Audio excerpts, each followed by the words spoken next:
Hello, my name is Jordan Jones. I'm a master's student at Southern Utah University, and today I'll be presenting a pretty interesting article. The article is called He Blew the Whistle and Health Giants Quaked.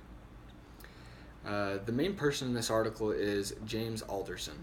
Now, to give you a little bit of an idea of who Mr. Alderson is, when he was little and all of his friends would go skiing, his friends would go flying past the flags, kind of missing them here and there. But Mr. Alderson, anytime he missed a flag, he would stop, go back up the hill, and go through the flag correctly. This just illustrates at a young age that he had lots of integrity and had a lot of moral courage and was very ethical. Now, fast forwarding a little bit, when Mr. Alderson finished college, he worked for Arthur Andersen. Then he started his own accounting practice. After his accounting practice, he worked for North Valley Hospital. After being with North Valley Hospital for a little bit, they had a change in management, and the new management that came in was called Quorum Health Group.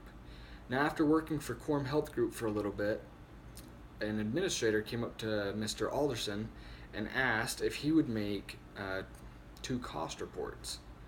Now, Mr. Alderson knew that two cost reports wasn't normal accounting, and so he questioned it, and right then and there told the administrator that he was not going to do it. Well, a little while later, when the whole company was on a management retreat in Alaska, this same administrator came up to Mr. Alderson and told him that he was going to be fired.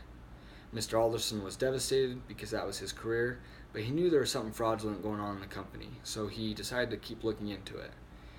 After talking to one of his friend told him about something called qui tam. Now, qui tam is something that allows an individual to file a fraud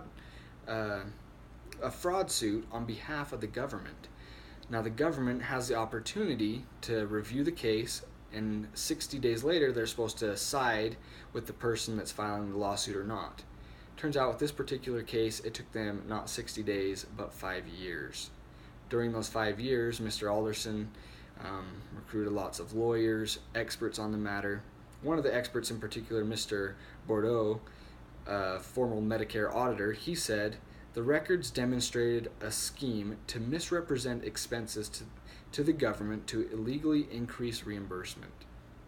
After the government finally sided with Mr. Alderson after 5 years, and they really dug into the matter, they revealed that almost $2 billion had been falsely reimbursed, and Mr. Alderson actually received about $20 million of the false reimbursements for his help and being honest. So I guess you could say it pays to be ethical.